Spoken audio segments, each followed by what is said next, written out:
सो hey guys what's up, स्वागत है आप लोगों का इस वीडियो में। आप लोग मुझे जानते ही होंगे, मेरा नाम सक्षम पारिया है।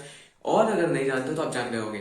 तो देखो, जैसे अपनी पिछली दो वीडियोस थी, उनमें हमने फिजिक्स और केमिस्ट्री के इंडिविजुअल सब्जेक्ट में सबसे कम टाइम, सबसे कम एफर्ट और सबसे कम मार्क्स लेके आए थे अपन उसमें। तो ये वीडियो भी उसी टॉपिक पे होगी।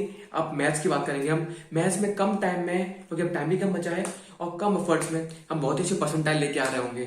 तो क्यों टाइम वेस्ट कर रहे हैं, चलिए कंप्यूटर स्क्रीन पर आते वीडियो को शुरू करते हैं। तो अब अपन कंप्यूटर स्क्रीन पे आ चुके हैं। तो चलिए शुरू करते हैं मैथ मेनिया। अपने सबसे ज्यादा मार्क्स लेके आएंगे।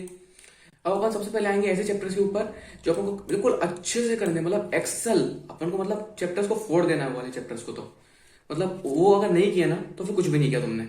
वो इतने इंपॉर्टेंट चैप्टर्स हैं कि अगर तुम उनको कर जाओ तो अभी तुम पास तो आराम से हो जाओगे। और एडवांस में भी तुम्हें काफी हेल्प करेंगे चैप्टर्स। तो सबसे पहले आता है एमएनडी, मैट्रिक्स एंड डिटर्मिनेंट। भाई इतना सिंपल चैप्टर है ना, मतलब फॉर्मूला बेस है, और तुम हल्का सा कंसेप्ट सीख जाओ ना तो काफी इजी रहता है इसे टैकल करना। साथ में वेक्टर 3D। अब मैं पहले ही वीडियो से बताया हुआ है कि ये चैप्टर्स को जो ना करने वाला गधा ही होगा, क्योंकि एमएनडी के कम से कम 2 क्वेश्चन आते हैं और वेक्टर 3D के 3 3 4 4 क्वेश्चन आते हैं मिनिमम। 3 तो मिनिमम रहते रहते हैं। तो है 4 तो 6 क्वेश्चन होते हैं 2 चैप्टर्स से, तो काफी बड़ी बात है ये। तो ये 2 चैप्टर्स तो काफी इंपॉर्टेंट है, और ये तो मैथ में नहीं छोड़नी है। एमएनडी का एक सिंपल तरीका है कि तुम तरीके से एक एक चीज समझो और फिर एक छोटे फॉर्मुला चार्ट बनाओ। और वेक्टर 3D का तो ये है कि क्वेश्चन भी रिपीट होते हैं, तो पीवाईक्यूज काफी इंपॉर्टेंट है। तुम 2022 के, 2023 के पीवाईक्यूज लगाओ, और 2024 के भी जैन अटेम्प्ट के हो सके तो क्वेश्चन लगाओ। इतने करने सफिशियंट होता है। और तुम इनसे अपने फॉर्मुलाज को रिलेट करो कि कैसे हमें यूज करना है, कैसे वो कंसेप्ट का यूज करना है अपन को, समझे। फिर आता है बाइनोमियल। देखो बाइनोमियल तो टोटल काफी ज्यादा लेंथी हो जाता है कभी कभी। But binomial is not that much tough. कि अगर अपन देखें तो उसमें एसएनपी भी लगती है बाइनोमियल में। तो जिसको एसएनपी हो गया और बाइनोमियल थोड़ा रिलेटेड में रहता है ना, हल्का बाइनोमियल का कंसेप्ट एसएनपी में यूज होता है, एसएनपी का बाइनोमियल में यूज होता है। तो बाइनोमियल इंपॉर्टेंट चैप्टर है। कभी कभी सिंपल फॉर्मुला भी क्वेश्चन में आ जाता है, कभी कभी लंबा क्वेश्चन में आता है। तो करना तो बहुत इंपॉर्टेंट है, क्योंकि 2 2 क्वेश्चन आ ही रहे हैं। तो 2 क्वेश्चन अपन नहीं छोड़ने वाले हैं, अपन 2 क्वेश्चन के लिए जरूर करेंगे चैप्टर को। ठीक है। अब अपन आगे आते हैं। अब आते हैं डेफिनेटली डू। मतलब ये चैप्टर्स को छोड़ने का कोई फायदा नहीं है। ये चैप्टर्स में कुछ चैप्टर्स ऐसे हैं जो एक एक दिन में भी हो जाएंगे, 2 2 घंटे में भी हो जाएंगे। तो डेफिनेटली करने की जरूरत है इन चैप्टर्स को। Like sequence and series. अभी मैं पहले ही बात की, बाइनोमियल में तुम्हें हेल्प करेगा। और एसएनपी का क्या है ना, कंसेप्ट एडवांस में काफी यूज होता है। एडवांस में अगर सिंपल क्वेश्चन को टफ करना होगा ना तो वो एसएनपी लगा देंगे। हाँ, ये ऐसा है कि एसएनपी तो इंपॉर्टेंट हो जाता है इस पॉइंट ऑफ व्यू से। ठीक है। फिर आते हैं देखो स्टैट्स। स्टैट्स भी इंपॉर्टेंट है। स्टैट्स सिंपल भी है, 2 3 घंटे का चैप्टर है, और एडवांस में भी क्वेश्चन आया हुआ है। एडवांस में भी सिंपल क्वेश्चन आया था 2023 में। तो स्टैट्स कर सकते हो तुम, is not that much tough.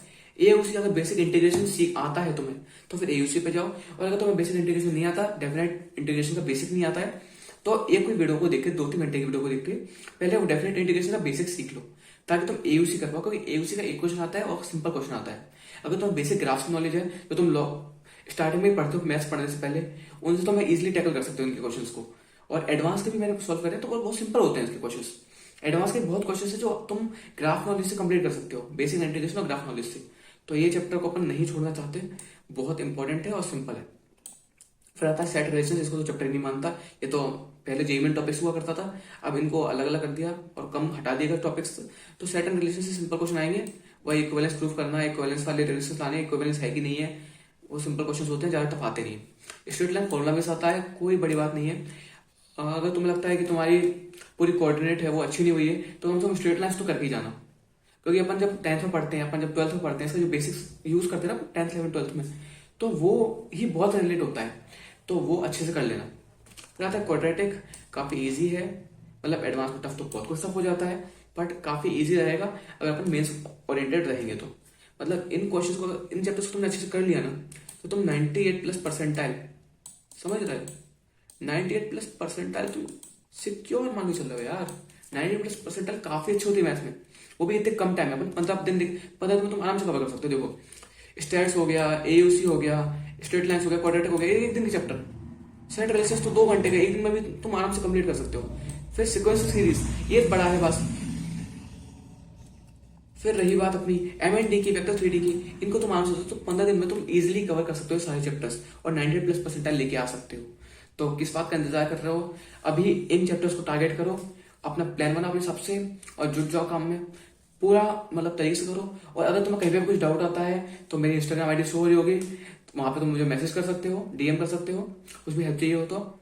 And thanks for watching.